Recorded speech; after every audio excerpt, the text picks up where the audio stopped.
there's this delusion that women want to help you make money so that you become a more affluent individual. Actually, it's not even more affluent because many aren't affluent to begin with.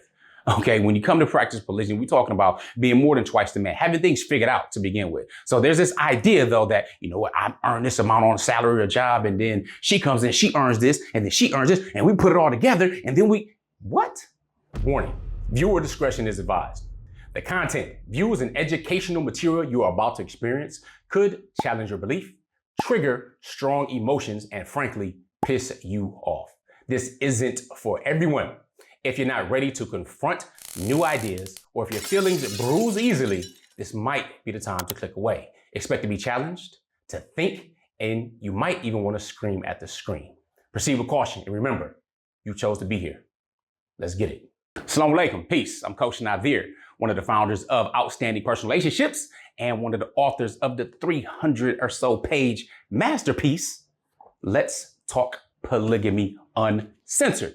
With that being said, today's video is going to be discussing something that's pretty important. It's called men's delusions when it comes to polygyny. See, it was funny because I recently did a video about women's delusions and kind of went in. So some people, of course, get offended, like, hey, if you didn't pay attention to the intro, you might be pissed off.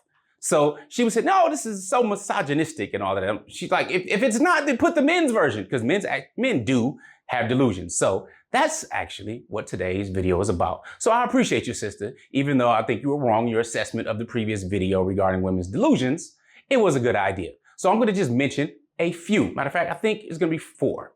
One, the very first delusion a lot of men have is that when they choose to practice polygyny and they bring someone else in, or they're intending to bring someone else in, meaning under their umbrella, not necessarily bringing it in their home. We know that that's not best practices, bring somebody in to your specific household. But the first thing is that they think that cooperation is going to be automatic. Can't tell you how many brothers I've spoken to who automatically think, listen, all right, well, she's Muslim, she already knows rules of polygyny, or she's already open to polygyny, so there's already going to be cooperation. Nah, bro, that's not really how that works. We understand the basics. So you should understand that your initial wife, the woman you're already married to, may feel that there's a territorial issue. There's going to be a separation of some resources and things like that. So she's going to, kind of hunker down many times or be concerned about that, and rightfully so. And you'll see how that applies when I speak on this other delusion on this list as well. So the first thing is that you think there's going to be automatic cooperation. That's really not how humans work. Okay, you can't force a friendship, force anybody to like someone else. I mean, you can encourage, you can lead well, you can help develop things over time, have some icebreakers. Yeah, that's fine. Okay, you need to be working on that when it comes to influence and persuasion anyway, if you want things to operate harmoniously. Okay, so one, thinking there's going to be automatic cooperation just because somebody knows or believes and understands the wisdom behind polygyny. That, bro, is a delusion. It takes work on everybody's part. The second one is jealousy. Thinking that there won't be jealousy, or jealousy will just be minimum. Again, really kind of riding off that first point, there is jealousy on both sides. So you have the traditional jealousy, somebody else is coming in, there's resources, time must be split, things have changed, it will no longer be the same. And guess what? When she thinks that, she's absolutely right. All right, your initial wife is absolutely right. Now here's the other part. There's also jealousy on the other side. Now the initial wife many times will say, oh, this is somebody new, it's the new shiny object or whatever, She may be younger, or she may have this or and may feel put to the side. Now, without going into projections or feelings of insecurity or low self-esteem, then there's also this other side. This other side says, oh my goodness, he's already married. They already have history, probably. And if you already have children, then there's that. Like, how am I going to compete with somebody who's been married 5, 10, 15 or more years with somebody, and now I'm coming in, all right? Or I'm looked at as the home wrecker, okay?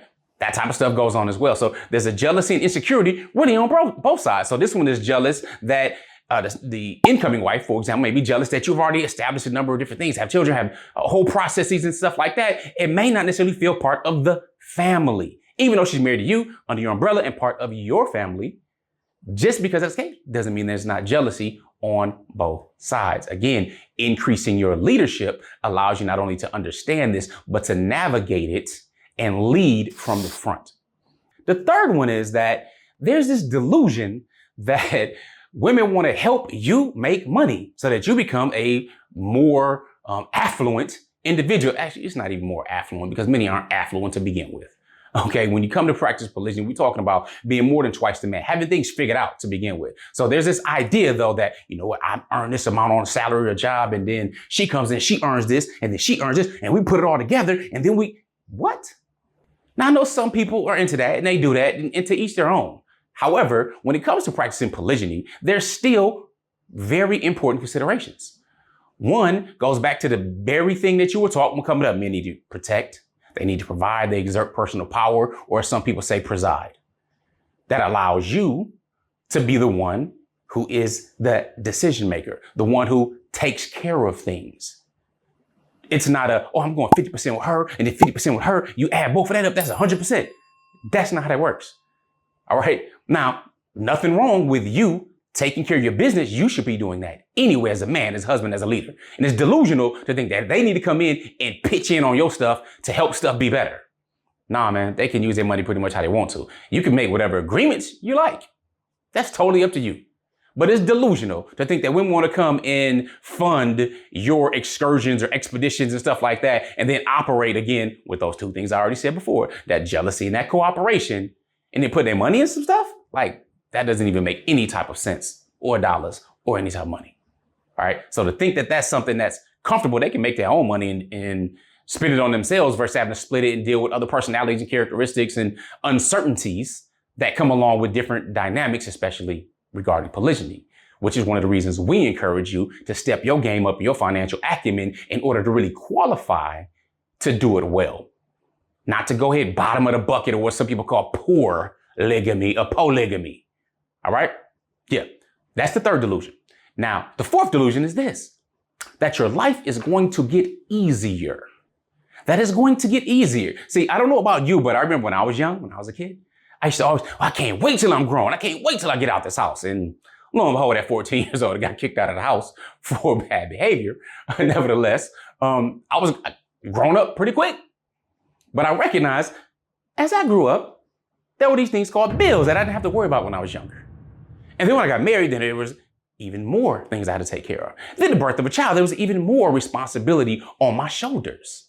See, just because you think something is going to be easier, you shouldn't desire it to even be easier. There's more responsibility, there's accountability, there are things that we have to handle as men, and the more you're able to handle, the more solutions you bring to the problems you come across in life, because that is absolutely going to be there. No matter where you are, you're going to have problems. This is called the planet Earth.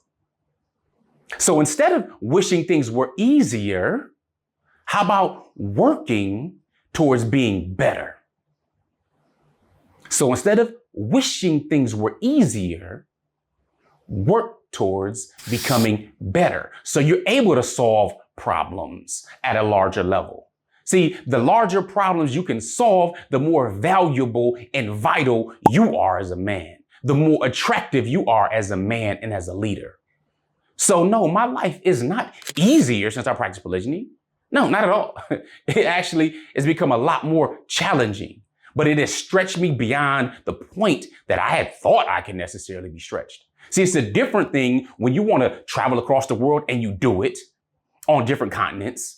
And you get your resident cards and you do these different types of things, or you set your income streams up to be passive and you're empowering people along the way.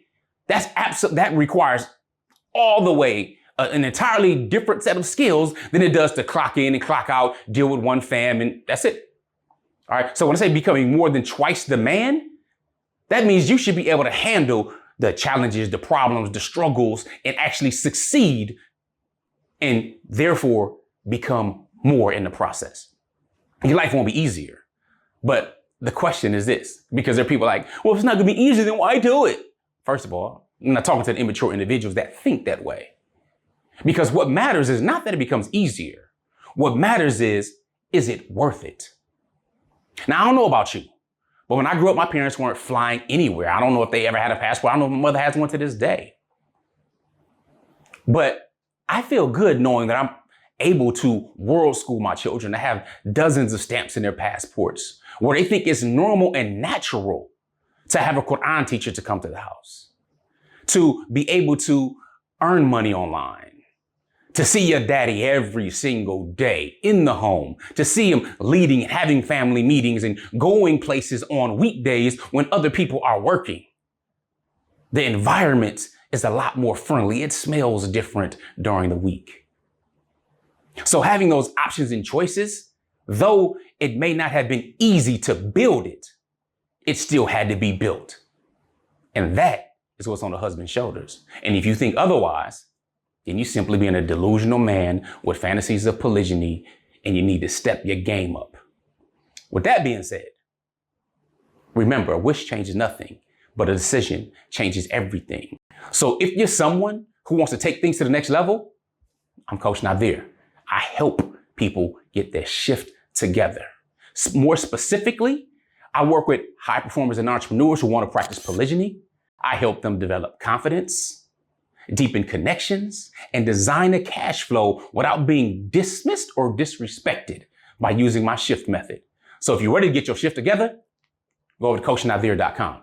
With that being said, what I want you to do, if you've seen this entire video, I want you to put "men can be delusional too" in the comments. I appreciate that. Everybody who rocks with us, feel free to, of course, like, subscribe, share this information, help us work with the algorithm to take things to the next level. And just remember, wish changes nothing, but a decision changes everything. Men can be delusional too in the comments. Assalamu alaikum. Peace.